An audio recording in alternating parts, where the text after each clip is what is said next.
Dear students, today we are going to discuss the question answers from the lesson School for Sympathy from class 12 General English Extensive Study Book. So let's see what the questions are. What does the author tell us about Miss Beam? So writer क्या बताते हैं हमें miss Beam के बारे में? The author tells us, writer ये बताते हैं that Miss Beam was middle aged, कि वो middle aged थी, मध्यम उम्र की 45 to 65 के बीच जो एज होती है. So मध्यम उम्र की authoritative means having authority, having control, रौबदार, kind, दयालु and understanding, समझ रखने वाली, समझदार औरत थी वो. Her hair was beginning to turn grey, और उनके जो बाल थे वो ग्रे होने जा रहे थे. ग्रे कलर जैसे थोड़ा वाइटिश कलर कह सकते हैं, थोड़े सफ़ेद होने शुरू हो गए थे. हर फिगर हैड ए फुलनेस, और उनकी जो फिगर थी, उनकी जो फिज़िकल अपीयरेंस थी देखने में, हैड ए फुलनेस, उसमें एक फुलनेस थी, संपूर्णता थी. लाइकली टू बी कंफर्टिंग, जो कि कंफर्टिंग करने वाली है, मन को शांत करने वाली, दिलासा देने वाली. To a homesick child, एक ऐसे बच्चे को जिसको घर की याद आ रही है, तो उसको देख के जैसे अपनी माँ की छवि उसमें नज़र आती है, तो इस तरह की वो देखने में लगती थी. सेकंड क्वेश्चन है, what was the real aim of Miss Beam's school? Miss Beam के स्कूल का असली एम, असली मकसद क्या था? The real aim of Miss Beam's school was to instil thoughtfulness, humanity and good citizenship. ये सारी जो चीज़ें हैं, थॉटफुलनेस विचारशीलता, ह्यूमैनिटी इंसानियत, और गुड सिटीजनशिप अच्छे नागरिकता की भावना, ये इंस्टिल करनी, ये फिल करनी, भरनी बच्चों के मन के अंदर, अमंग द स्टूडेंट्स के अंदर. The school aimed to make the students, और स्कूल ये एम करता था, ये मकसद रखता था कि स्टूडेंट्स को understand the feelings of physically challenged people, कि जो शारीरिक रूप से अपंग लोग हैं, तकलीफ़ में जो लोग हैं, उनकी फीलिंग्स, उनकी भावनाओं को बच्चों को समझा सकना, यही मेन एम था स्कूल का. Question number 3, why did the author feel sorry, लेखक को खेद क्यों हुआ, for some of the children, कुछ बच्चों के लिए. The author felt sorry for them, लेखक को उनके लिए खेद हुआ, बिकॉज, क्योंकि they did not look healthy, कि वो देखने में हेल्दी नहीं लग रहे थे, तंदुरुस्त नहीं लग रहे थे. They appeared to be physically handicapped, और ऐसा अपेयर्ड प्रतीत होता था, लगता था कि वो फिज़िकली हैंडीकैप्ड हैं, शारीरिक रूप से अपंग हैं. वर the children playing in the ground really physically handicapped, क्या वो जो बच्चे ग्राउंड में खेल रहे थे सचमुच फिज़िकली हैंडीकैप्ड थे, असल में ही अपंग थे? No, the children were not physically handicapped in reality, नहीं, जो बच्चे थे वो रियलिटी में, असलियत में फिज़िकली हैंडीकैप्ड नहीं थे, अपंग नहीं थे शारीरिक रूप से. दे वर ऑब्जर्विंग द स्पेशल डेज़, वो जो कुछ खास जो दिन है वो मना रहे थे. On which they were made to simulate the feelings, और उन दिनों में उनको सिमुलेट मीन्स आर्टिफिशियल तरीके से महसूस करना, feelings of physically handicapped people, शारीरिक रूप से अपंग लोगों की भावनाओं को सिमुलेट करना, आर्टिफिशियल तरीके से, नाटक के ज़रिए उसको महसूस कर पाना, तो ये उनके दिन चल रहे थे, असल में वो हैंडीकैप नहीं थे. Why were the children acting to be blind, deaf और लेम, सो बच्चे जो थे वो ब्लाइंड, अंधे, डेफ बहरे और लेम लंगड़े होने की एक्टिंग क्यों कर रहे थे? सो वही पिछले क्वेश्चन में पढ़ा कि वही उसी को कंटिन्यू आगे किया गया है कि उसमें वो असल में फिज़िकली हैंडीकैप नहीं थे, एक्टिंग कर रहे थे, तो एक्टिंग क्यों कर रहे थे? The children were observing the special days, और वो जो बच्चे थे वो खास जो दिन है वो मना रहे थे. On which they were made to simulate the feelings of handicapped people, जिन दिनों में उनको हैंडीकैप्ड लोगों की फीलिंग्स को, भावनाओं को सिमुलेट करना पड़ता था, आर्टिफिशियल तरीके से महसूस करना पड़ता था. दिस वॉज डन, ऐसा इसलिए किया जाता था, to make the students understand, कि बच्चों को समझाया जा सके, कि वो समझ सकें the problems faced by physically handicapped people, कि जो शारीरिक रूप से अपंग लोग हैं वो क्या प्रॉब्लम्स फेस करते हैं, क्या समस्याओं का सामना करते हैं, तो उसका एहसास उनको हो सके. And develop a feeling of sympathy in their hearts, और उनके दिल में हमदर्दी की भावना पैदा करने के लिए, उसको बढ़ाने के लिए, फॉर दीज पीपल, इन लोगों के प्रति, इसलिए ये जो दिन है वो मनाए जाते थे. नेक्स्ट क्वेश्चन है, what is the educative value of a blind, deaf और अ लेम डे? तो एजुकेटिव वैल्यू क्या है, शिक्षाप्रद महत्वता क्या है शिक्षा वाली इन दिनों की, ब्लाइंड, डेफ और लेम डे की? So these days have a high educative value, इन दिनों की बहुत ज़्यादा शिक्षाप्रद मूल्य है, इसका वैल्यू है इसकी. ऑन दीज डेज, इन दिनों में स्टूडेंट्स एक्सपीरियंस द प्रॉब्लम्स, बच्चे वो प्रॉब्लम्स एक्सपीरियंस करते हैं, उन समस्याओं का अनुभव करते हैं फेस्ड बाय मिसफॉर्चुनेट पीपल, जो कि जो बदकिस्मत कुछ लोग हैं वो सामना करते हैं जिन समस्याओं का, तो उसका एहसास होता है बच्चों को।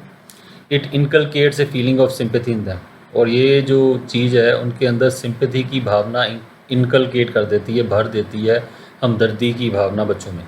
सो देखा जाए तो काफ़ी सिमिलर क्वेश्चंस, ये बात वही हो रही है, स्पेशल डेज़ की बात ही हो रही है, ठीक है, घुमा फिरा के बेसिक लाइंस वही हैं। देखा जाए तो अभी तक जितने भी हमने क्वेश्चंस किए हैं, इवन आगे भी यही है कि स्पेशल डेज़ थे, ठीक है, ब्लाइंड डे, डेफ डे, लेम डे, स्पेशल डेज़ थे, और क्यों मनाते थे, मेन पर्पज़ यही है कि ठीक है, to understand the feelings of physically handicapped people. So ये जो फ्रेज़ है, understand feelings of physically handicapped people या feeling of sympathy towards handicapped people, so ये जो फ्रेज़ है ये बार बार रिपीट हो रही है। सो इस लाइन को तो अच्छी तरह से दिमाग में बिठा ही लें। सो लगभग हर क्वेश्चन में ये लाइन जो है वो आ रही है। क्वेश्चन नंबर 7 है, which day was the most difficult for children, कौन सा दिन सबसे मुश्किल था बच्चों के लिए। The blind day seems to be the most difficult day, और जो ब्लाइंड डे है वो सबसे डिफ़िकल्ट डे लगता है, प्रतीत होता है। ऑन दिस डे, और इस दिन, a bandage is put on the eyes overnight, जो बैंडेज है, जो पट्टी है आँखों पे, रात को सोने से पहले बांध दी जाती है। द चाइल्ड वेक्स ब्लाइंड, जो बच्चा है वो ब्लाइंड हालत में, अंधे हालत में उठता है। He can not do any thing on is own, वो खुद कोई काम अपना नहीं कर पाता। There is a constant fear, और एक कॉन्स्टेंट फियर, निरंतर डर बना रहता है, और बीइंग हिट बाय समथिंग, की कोई चीज़ आके हिट कर सकती है एनी टाइम, किसी भी समय। सो ये उनको डर रहता है। सो इसलिए जो ब्लाइंड डे है वो सबसे मुश्किल दिन माना जाता है। Question number 8, who did Miss Beam lead the author to, Miss Beam author को, राइटर को किसके पास लेके गई।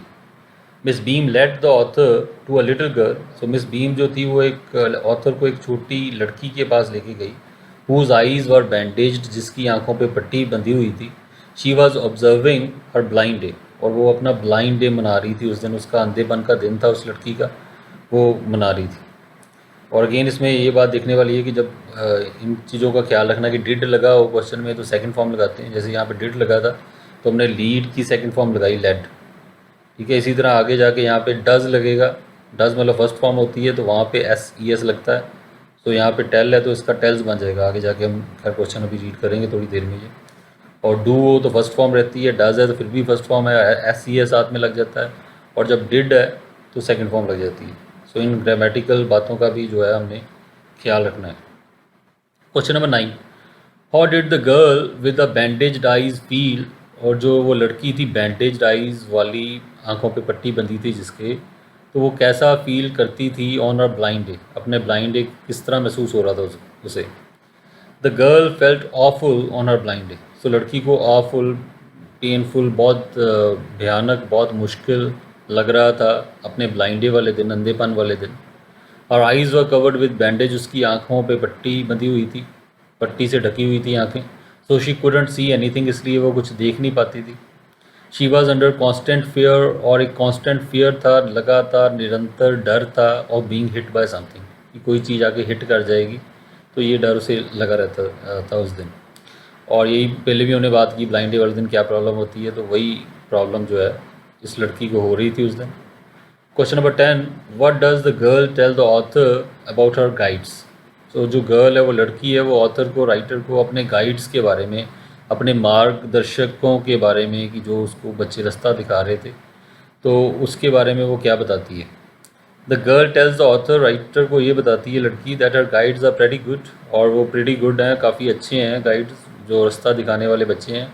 But they are not as careful, लेकिन वो इतने केयरफुल नहीं है, इतना ज़्यादा ध्यान पूर्वक नहीं है, एज शी वुड बी, जितना कि वो खुद होगी ऑन हर टर्न, जब उसकी टर्न आएगी। वो कहती है कि जब मेरी बारी आएगी गाइड बनने की, रास्ता दिखाने की, तो मैं ज़्यादा केयरफुल होंगी, ज़्यादा ख्याल रखूँगी।